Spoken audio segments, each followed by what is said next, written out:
one of the things that we often do on Nemo Nation is we get a chance to talk to people in the short form, kind of fast and furious, and you're out. Wanted to have a longer conversation with Erica Denney. She's a freight planner, freight mobility and safety branch of the Colorado Department of Transportation. You guys can go to csp.colorado.gov. They got a big announcement that's actually going to go into effect on Monday, but there's a lot more to talk about as well.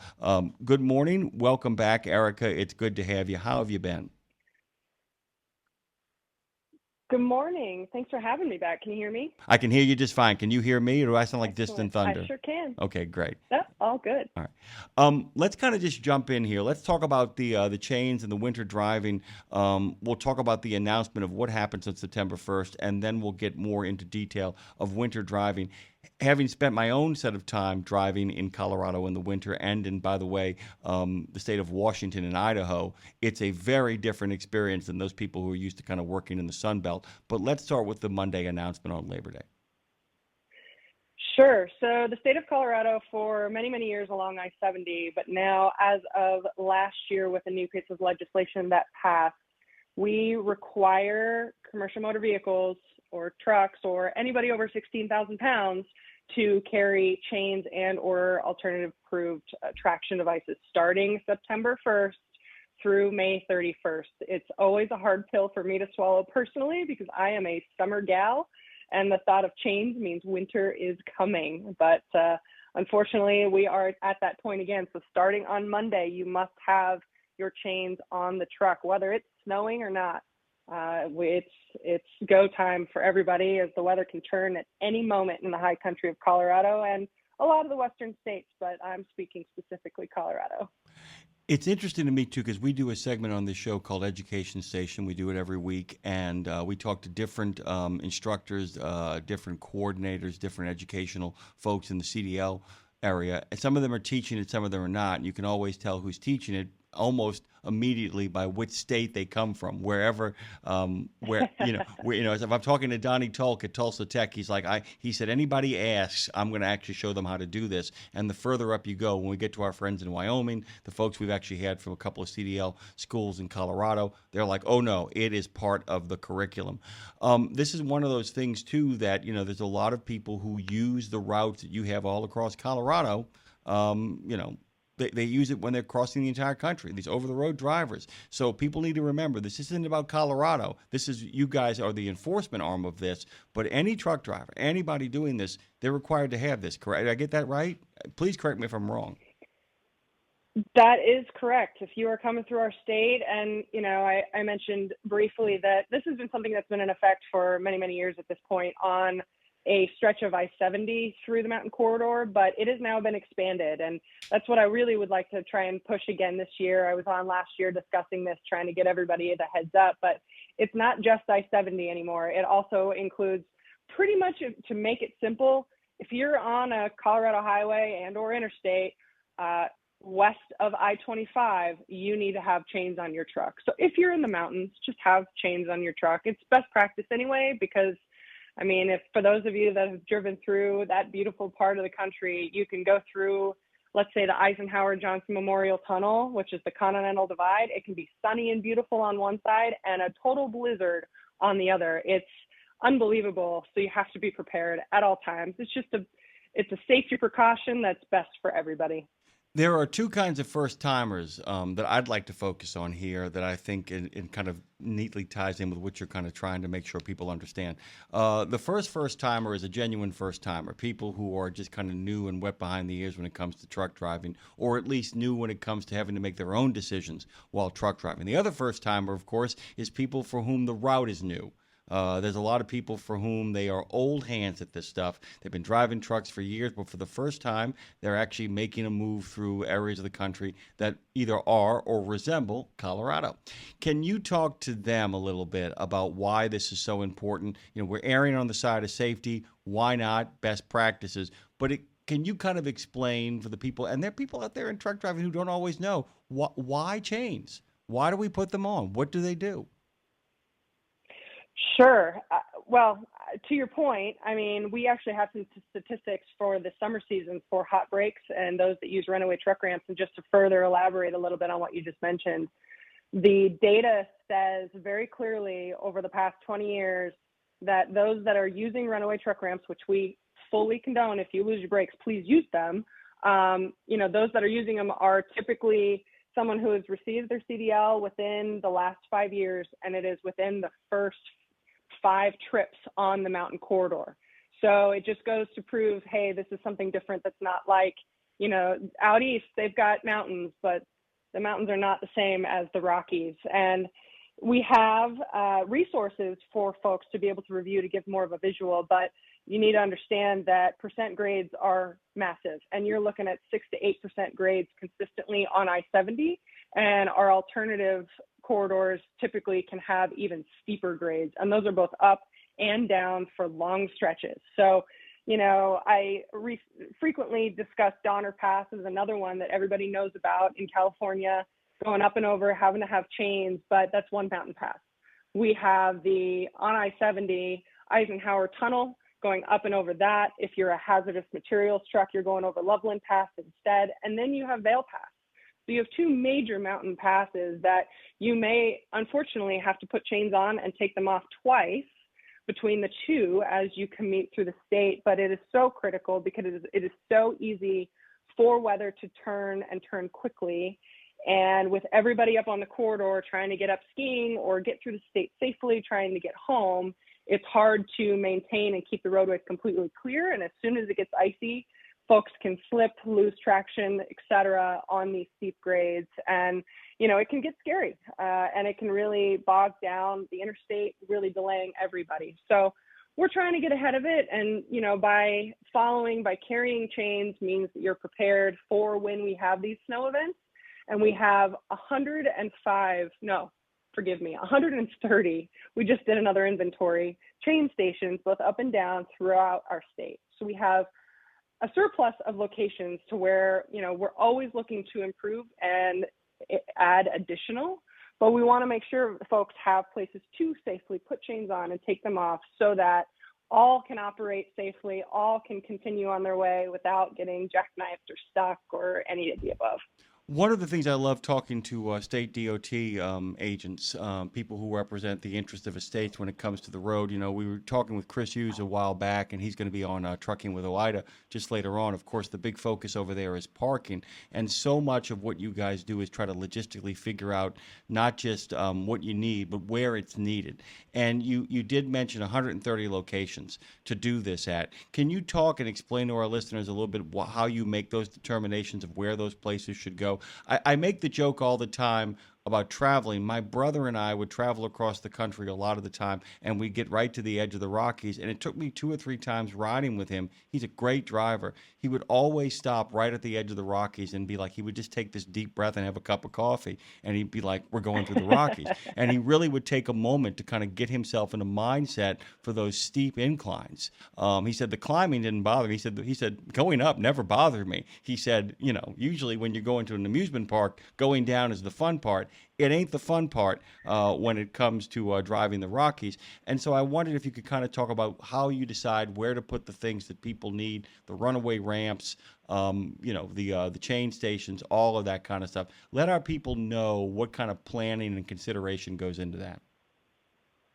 Sure, and you're absolutely right. It is a humbling experience. It doesn't matter what you're driving. You can be on any size of vehicle, no less a 80,000 pound and above vehicle going through there, and it is absolutely humbling. So appreciate your your pause to have that cup of coffee and mentally prep yourself. But it's kind of a mixture of things, and that's something that we're constantly trying to improve upon and figure out a best practice for chain stations. There's a lot of challenges that come into it, but along I-70, we have 22 of them. Just I-70 alone, 22 chain up, chain down, and they're all pretty significant in size. And they are inclusive of, the top technology. We're always looking to invest in what additional technologies can be put in to make it safer and more efficient for folks. But it's got, paving, it's striped, it's lit, it's all of these things. And obviously I-70 is going to be our heaviest corridor. And then you get into kind of the offshoot other highways throughout the state. And, part of it is opportunistic. Hey, we've got this kind of flatter section of roadway that we own the right of way. We have the opportunity at a cost effective location to put in a chain station. It typically snows here. This is where we have issues. It's great. Other locations, sometimes it takes a lot more because you have to purchase right of way or work with the National Forest Service to obtain some right of way. And then, it's a game of how much money do you have to be able to put together. There's also the piece of the snow line. Snow line is never fully consistent. It's relatively, but you're looking at, all right, we don't want to install these way below where it snows because that's silly. We're just going to tear up the pavement. We're going to harm the equipment for these truckers with the chains on where it's not snowing, et cetera. So it's a game and it's a balance. And we, within my branch of the Freight Mobility and Safety branch at headquarters, work with all 5 of our regions. So Colorado is split out into 5 engineering and planning regions, and they have their expertise. It's kind of like 5 different businesses within the state, and they have their section that they focus on. We work with them and rely heavily on them because they know their backyard better than we do, to come to us with, hey, we have these potential locations. Here's where we're seeing trucks get stuck. Here's where we are proposing, and here's what it might, run us to be able to install. And, where we can, we put in lights and striping and pavement and all of that. It doesn't always happen just due to the location, but we more critically want to have that optionality for folks to have a place to pull off and chain up and chain down, with the hopeful ability to find more capital to put into to have things such as lighting and stripage. So it's a constant improvement.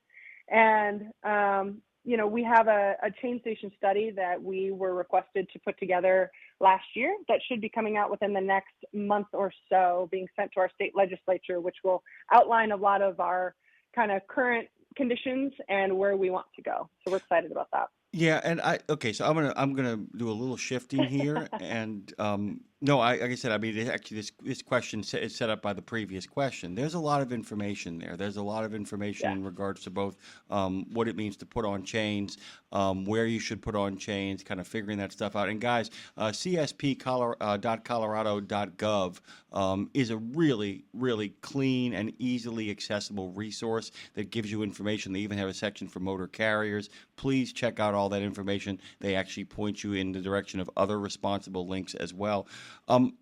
I mentioned earlier in the conversation about CDL schools, and there's a great deal of talking about that in regards to the events over in Florida, in regards to what CDL schools can and do accomplish.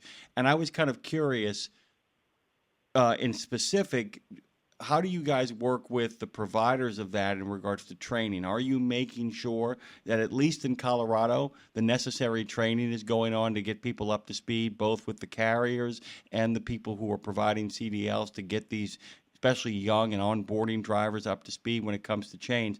And I was also curious if, in fact, that you are reaching out to neighboring states to make sure that they're doing the things necessary to get people ready to drive in these conditions. Sure. So we don't have really incredible amounts of authority over what the schools are teaching. The schools are going with what the federal requirements are, but we do have great relationships with a number of the schools within the Denver metro area specifically. And in particular, there is one that has come out with a mountain training certificate, which is kind of an additional on top of their typical CDL course training, that we are working on a partnership with them, and we hope to have a certain number of scholarships to provide for drivers. Whether you're new on the road or a 25 plus year veteran, we want the opportunity for folks to take this course once it's all put together for mountain training. And that's exactly what it's focused on, and it's not really applicable to flatland, but I think it's something that everybody should take into consideration. So we're excited about that opportunity because it is something that we selfishly wish was more focused on nationally. But if you're, down in Florida and don't really intend to come across the Mississippi, probably not nearly as relevant as it would be if you're, on the western side of the state. So we're in great communications and have relations. We are happy that they are teaching these things, but we can't require it. No, no, of course not. And like I said, Unfortunately. this is about partnership. I mean, this is about Yeah, public-private yeah, exactly. partnerships as opposed to mandates. By the way, I don't know if Yep. I'd be comfortable with the mandate. The idea of Yeah. that's a blending that a lot of people don't want to see, and a hassle that you don't need. You got a lot of other work to do. We do have a phone Yep. call coming in real quick. Somebody wants to talk about chains. Who do we got? Hey, Packrat, fire. And by the way, he's a guy that drives up in Canada and in a lot of the northern regions as well, too. So he knows a thing or two about snow and rough terrain. Hey, Packrat, you're on with Erica Denney. Hey, thanks, Jimmy Mack, and Erica. Thanks for being with us. I'm very familiar with Colorado. I've never had to chain up, but there's an there's an old adage we have in the industry: you carry chains with you so you don't have to use them. Just out of curiosity, Colorado, what is their policy like? If you're I've been up the Eisenhower Johnson, those hills. I've been up those. If you don't want, if there's a blizzard and the lights are the chain up lights are on, and you don't want to go up the hill, and you just want to, can you just stay in the chain up area and wait the storm out? We don't recommend that simply because we only have so much space, and as soon as folks take up those critical locations to put chains on, then it's less for other guys to come in who do want to continue on. There's no space for them. So we recommend trying to find an alternative location. Obviously, everybody is planning before you go up the hill. Ideally, you stop either on the west side or the east side of the mountain corridor. We're trying to find opportunistic locations for additional truck parking. We have a new facility on the top of Vail Pass that will be opening up this fall, which we are very excited about, but that's not going to hold every truck on the corridor, unfortunately. So we do not recommend, and really kind of beg, please don't stop in a chain station, just because we need the resource and the availability for other folks to continue moving. Oh, okay, I can understand that, but I also I've heard people say that they'll wait the storm out before they'll chain up, and I've heard of people like on Daughter Pass waiting out a storm for like 3 days. So maybe it's not such a good plan. Waiting things out. I'm going to actually be a historian here for a second, and waiting anything out at Donner Pass just strikes me as a really bad idea. You might not want to go there in the first place. I get it, though. I get it. And by the way, and Eric and I have talked about this with Dave before. At the end of the day, if you feel it is unsafe to continue, then you need to figure out a strategy not to continue. And this is really about making sure that people are carrying their chains on those trucks. But then again, that comes down to planning and kind of pre-trip stuff. Packrat, thank you for the phone call, man. It's great clarification, by the way. That's a good question. Appreciate you, brother. Okay, guys, sir. all the best. Erica. Take care. Okay, Erica, and by the way, like I said, we do curate these phone calls. If somebody had called and been like, I want to talk about ELDs, I'd have been like, no, you can't get in here. Big thanks to Packrat for making that phone call. Talk about, we've talked about where you are, what's going to happen next, and you actually did make mention of some additional parking in areas that might give people the option of being like, I don't want to put my chains on, and therefore I'm not going to keep moving, which is a responsible decision. What do you guys have in the works as well as that additional parking? What are you looking forward to over the next couple of months and years when it comes to the planning over at the CDOT? Sure. As I mentioned, we've got, a new area opening up here very, very soon at the top of Vail Pass, which is a huge win for everybody involved, just because it's a challenging area, a very expensive, very challenging terrain to be able to manipulate much of anything outside of just the lanes of the interstate. So that's a huge win. We're looking at a few other locations that we could potentially put in parking, working with municipalities to see what open-mindedness might be there, what optionalities we have. The other big thing that my team specifically is working on with our emergency operations team in STEP is trying to set up an emergency parking network. And the idea of this would be that when I-70 or even I-25 is shut down for, let's say, a bomb cyclone, the crazy winter storm that comes in and it's snowing an inch plus an hour and it's chaos and we're trying to open up the roadways and maintain them, we are working to try and find partnerships with large parking areas starting in the metro of Denver area, to where we can have folks get off the road and have a safe place to park and wait out the storm. Right now, we closed down the interstate, and unfortunately, trucks are stuck. And we hate that. We hate the fact that we compare it worse than prisoners. You're basically told, hey, you're not allowed to move. It's blizzarding, freezing cold outside. Hope you got enough fuel. Hope you got some food, and you don't have to find a restroom anytime soon because you're stuck. We do not like that. We think that is the worst way to treat our heroes on the road. And so we're trying to find alternate ways to get them into a parking area where we can supply some type of porta-john, porta-potty, and wait out the storm. It's a win in getting folks off the road into a safe location. It's a win in opening up the roadway so that we can plow and open everything back up quicker and more efficiently, et cetera. So we're very excited about this opportunity. It probably will not be this winter, but we're hoping by this time next year, we'll have a handful of locations that we can start pointing folks to. Keep in mind, this does not mean it's always open for parking. It will only be for these emergency situations. And we're working on different avenues in which we can communicate with folks when these things happen. One of which is a in-cab messaging system that it's free for folks to sign up. If you go on our website, freight.colorado.gov, you can go and take a look to sign up. It's through our partners with DriveWise, who we work with them and pre-pass on the bypass system at the ports of entry. But it's an avenue for us to, in emergencies, ping you and say, hey, heads up, this is what's going on. Just in a quick, few character alert with an image into the cab of the truck. So we highly recommend signing up for that, just so that you have all the information we possibly can into your cab with you. Freight.colorado.gov is another place that you guys can go to kind of check this out. And it's also, by the way, if you're listening to Erica closely, you realize you've just been told something. So they're working on possible solutions, even when those solutions are actually finally arrived at. She did remind you guys to make sure that if you're actually making your way through Colorado in the rough times, that you do have enough fuel to stay warm and that you do have enough food in your cab just in case stuff goes sideways. We're not saying that is the Colorado DOT's plan, but that is what you can do to help them while they get all these new and wonderful programs on board. We have a lot of motorcycle riders out there, by the way, who are listeners to this show. You guys have lane filtering, by the way. That's a relatively new thing. Do I understand that correctly? That is correct. That was passed last year, so in 2024 legislative session. Correct. Yeah, and I just want the rule is that they can only go through when traffic is stopped. Okay.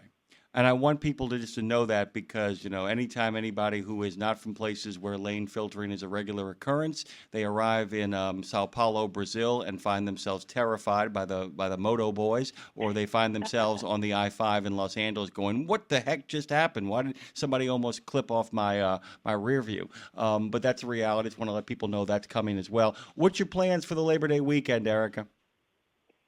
I'm visiting some college friends back in the beautiful state of Pennsylvania. I'm looking forward to it. So you're going from the Rockies to the Alleghenies?